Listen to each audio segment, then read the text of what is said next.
Hi everyone, and welcome to the final day of our adult open evenings. Today, right now, we're talking all about carpentry and joinery, and I am no expert, but luckily we have two, I would say experts, but maybe they're not. We've got Craig and Nick from our carpentry team. Hi guys, how are you doing? Not too bad, thank you. Would you define yourself as experts on carpentry? I actually call myself the Oracle. Oracle, carpentry oracle, amazing. Would you guys want to tell us sort of who you are and what your jobs are at the college, just so people have a bit of context for you, oh great oracle of carpentry? Go on then, Craig. Over to you. Okay. Well, I'm one of the program leads for Carpentry and Joinery.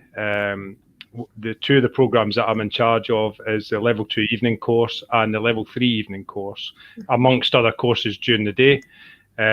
Got quite a bit of experience. I've been a carpenter. Well, I've been on tools for about 15 years. I've been teaching for about 15 years, so it gives you a rough idea as to how old I am. But yeah, it's any questions that we don't know, we basically find out the answers for you. Yeah, that's pretty much me in a nutshell, I suppose. Amazing. My name is Nick Allen. I'm also a program lead for Carpentry and Joinery. So I'm program lead for the Construction Skills Adult Evening course, what we're going to talk about tonight as well, and a couple of programs within the day as well. I'll look forward to hopefully seeing some of you all in the flesh, in September once we get started. Fantastic. Well, if you guys have any questions, do feel free to pop them in the comments and these guys will answer them. But for now, I think you guys are going to tell us a little about the courses that we have on offer to our adult students. Yeah. Okay. So the level 2 evening course, there's no entry requirement for the course. You will come on. There's 2 nights a week. It's a Tuesday and a Wednesday night. The Tuesday night predominantly is practical, and that runs from 5:30 till round about 8:30. So it's about 3 hours. And then on the Wednesday night, you have theory session. Now, the theory session could be done online. Obviously, we try and, at this moment in time, we try and restrict our movements with other people. So the course itself is run with 7 units. There's 2 mandatory units and there's 5 core units. The core units are with the trade, so you've got first and second fix, you've got a circular saw, you've got I forget which else we've got. We've got 2 actually. We've got a maintenance unit in there as well. And what will happen is it's similar to the level 3. So you will come in, you'll do your assessments in the workshop. There is practical assessments for each unit. There's a job knowledge question for each of the trade units as well. For the 2 mandatory core units, there's actually 2 online tests. So there's a health and safety test and there's a principles of building test on there.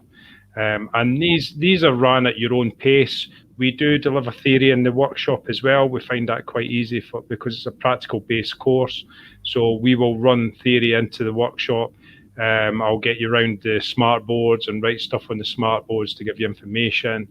But yeah, that's pretty much it in a nutshell. Okay, and I'll just go over the overview of the construction skills level 1. So it's 1 night a week, so it's a Tuesday night. It's 6 o'clock till 9 o'clock. And what we do, we start off in Carpentry and Joinery for 9 weeks. So in Carpentry and Joinery, you'll be learning your basic hand skills and then putting them all to use to produce some basic frames, basic joints, and then moving on to skirting, architrave, and having a go at fitting a lock. So we try to make it linked to what you're doing if you're doing a bit of DIY around the house. So you start in Carpentry and Joinery for 9 weeks, and then you'll move over to painting and decorating, where you will do some preparation, sanding and filling, and then you'll have a go at doing some undercoating, finishing it off with gloss, and then have a go at doing some wallpapering.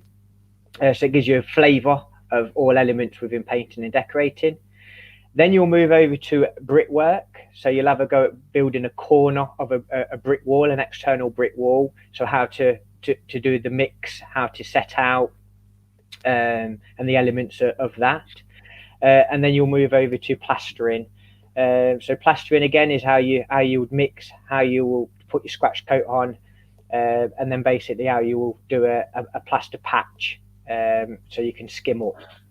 So it gives you a right good flavour of 4 different construction or craft areas within construction. So like I said, it's one night a week. It's on a Tuesday night till 6 till 9, and it gives you a right good flavour of the practical element. There is a health and safety unit attached to it all, where the health and safety unit will follow you around. So from each area, every 9 weeks you'll move over, and the health and safety will actually follow you as well. So if I had to put it into perspective, it's about 80% practical, and then the 20% is theory, where you have to do like a multiple choice health and safety exam as well, just to make sure that you got your underpinning knowledge, what follows you around. So that's the construction skills really, to give you a bit of a flavour. Fantastic. So those are the sort of courses that you guys have offer to adult students. But what kind of qualification do students come out the other end with when they finish the course? So for the level 2 diploma, that's what they'll basically come out with. Mm-hmm. What we have had in the past is we've had people that are working in the industry. It's a 19 plus qualification, so there's nobody under 19 that comes onto the course. There's a misconception where people will come on thinking that they're going to get a CSCS trade card at the end of it. That's not the case. It's not an NVQ. It's a diploma, so it's the theory behind doing the practical on site. So yeah, level 2 diploma, and then they can progress on to the level 3 diploma once they've completed that. Cool. Yeah. And the level 1 is, obviously they will leave with a level 1 diploma in construction skills, and then basically a lot of people come on there just because they fancy a bit of a change and have a go at hands-on, and then obviously they can progress on to a level 2 qualification in carpentry and joinery, painting, decorating, brickwork, and or plastering. Again, it's the same. It would be 19 plus as well. Fantastic. So if someone wanted to get on to one of the courses, is there any qualifications that they need in order to enroll on the course? No qualifications required to get onto the course. No, Fantastic. Just commitment. Yeah, just commitment. Yeah. Yeah. Amazing. So how flexible are the study options for people? Can they choose the days of the week that they go in, or are there set days of the week? It's set days. So next level 1 group, that's a Tuesday. The level 2 group, or if it was a level 3 and you progressed on to level 3, it'd be a Tuesday and a Wednesday. Yeah, I just add as well to that. You got to bear in mind as well. On a Tuesday, you only got 9 weeks in each area. So if you do miss too many, it's very hard to catch up because you're going to be moving on to another area. So there's no flexibility really in the study days. And how many hours a week is it that people will be in? Is it like 2 hours in an evening, or is it a couple of hours in the evening? It depends on the individual. I mean, if we've had, it's 6 hours. That's what it's down as, or for the Tuesday, Wednesday evening. But it does depend on the individual. So if I could have somebody that's got already got quite a lot of the skills, could be coming in, they might finish an assessment early so they can tidy up and go early. It's not a case of it's an open door where people can just come and go as they please. But we come and go if somebody's set out a task for that particular night and they complete it early, then yeah, I mean it's not a problem for people to leave early. We understand everybody's circumstances as well. We understand that you might only be able to come in for an hour or an hour and a half or 2 hours or whatever it is because of childcare or whatever other reasons. So we do accommodate wherever we possibly can. Cool. So if I was sort of worried about coming back into education, or have been out for a while, what's it like for adult students to come in and study with us? Is it sort of like a nice, easy back into education, that kind of thing? Yeah, I think so. I think the evening classes, you get to know them quite well very quickly, to be honest with you. And because it's adult learners, you have a bit of a laugh and a joke, just as you normally do. There's obviously a serious side to it as well. We do need to get the work completed, but I think once everybody starts to get to know everybody, the groups are normally very, very good. We've had not really had any problems with any of the groups, and I think it's a great thing for them to do it, because it's like-minded adults. The adults that come onto the groups, they all want the same thing, and they're a lot of them are paying to come onto that course, so they want more, which is great for us because they ask more questions. There's not really any messing about. So when they get put on task, they're hungry to get on to the next thing and to the next thing and to the next thing, and it works very, very well. But I don't think there's anything for anybody to be worried about coming onto the courses. Amazing. So how big are the classes that people are in? Is it like 10 people, or does it go up to sort of 30 people? So the construction skills level 1 this year is 15.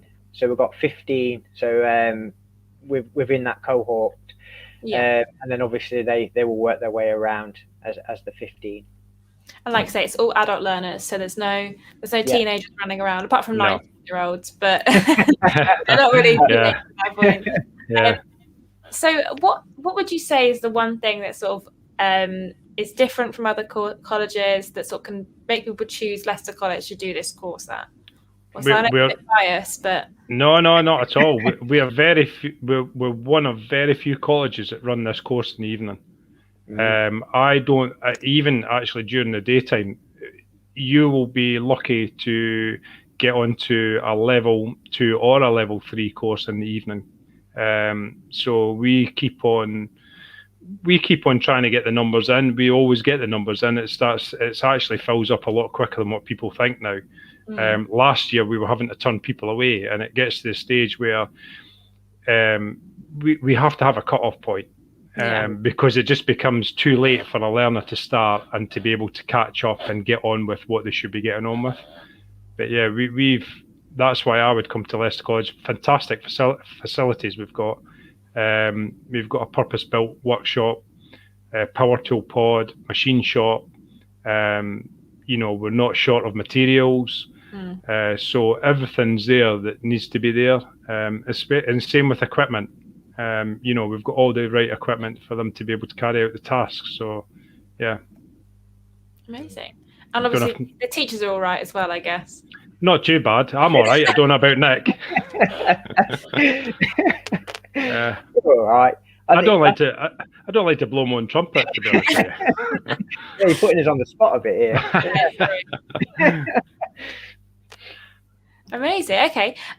So how much is the course for people to do? Is there a fee that people have to pay in order to do the course? Yeah, unfortunately there is. You don't quote me on this, but I think the level 2 course last year was around about £2,400. And although it won't make any difference to the people that are on just now, the level 3 was over £3,000, something like that. So it's not cheap. But it depends on what individuals want. I think it's a good qualification to get started on if that's what the route they want to take in their career.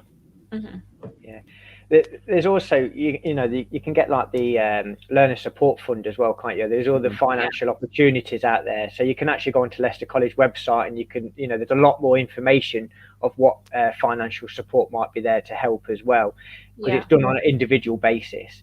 So don't let the cost put anybody off. It's a great opportunity. As Craig said, it's a great facilities. So basically it's about doing a bit of research, going onto Leicester College website and see what financial support's available as well, and get yourself onto these courses. But as what Craig said, they do fill up quick, so I wouldn't drag your feet. I would really take the opportunity and and start filling in applications if they're if they're available. Amazing. I mean, we did a live stream on Tuesday about financial support. So if you do have any questions, you can go back and watch that one. And it answers quite a lot of questions people might have. So it's just super useful. So when does the course start? And if you miss the sort of the initial start, is that it? Do you have to wait until next year to do the course? September. But again, that depends on numbers. If we've got a course that's full. I mean, I know Nick mentioned about the level 1. For the level 2 course, we'd be likely to be taking 20 learners, and unfortunately, if we've got 20 learners at the start, we've got 20 learners at the start. We won't take any more on. If any of them drop out as well, you do get, because personal circumstances, people's circumstances change all the time. Yeah. And for whatever reason, some people have to drop out, which is unfortunate. But we won't infill. The numbers that we start with will be the numbers that we finish with, hopefully. Cool. So it's just September start for both the level 1 and the level 2 and 3. Yeah. Amazing. Cool. So if someone is sort of thinking about applying, is there any sort of last bits of advice that you could offer them before we wrap up today? Do it very quickly. Yeah, I mean, actually, a quick question before we finish up. Would people need a certain amount of kit or anything to do the courses, or is it all provided for them? We've got the kit there. We've got all the kit. By all means, if they want to, we have even students that have gone out and bought kit. They've asked us what do you recommend, and they've brought their own kit in, which I think is brilliant, because I think these people, they could be working anywhere other than in the industry, and they've gone out and they've bought maybe a cordless drill or a hammer or and it's nice to see that. So they've got their own little toolkit. So they can, if they feel comfortable using their own kit, then we're happy with that. I think at the moment, though, depending on what happens, we are trying to. It might not be a good idea for them to bring their own kit, because what we do at the moment, just the people that are listening at the moment, once the course is finished or once the evening's finished, all the kit needs to be hand sanitized. So it's all sanitized down by the individuals. So they'll, as soon as they come in, the hand sanitize. So we're trying to make it as safe as we possibly can. Yeah, amazing, cool. Well, thank you guys so much for joining me. If anyone does have any questions or anything, again, you can message us on social media or email us info@leicestercollege.ac.uk. Thank you guys for the information. That was super helpful for everyone. We'll be back a little bit later on with a couple more live streams. I think next up we've got hairdressing. So if you're looking for hairdressing, that's coming up in about 3 minutes. These guys, obviously, as much as their hairdos are lovely, don't know anything about hairdressing, I imagine. But again, thank you guys for watching, and we'll see you very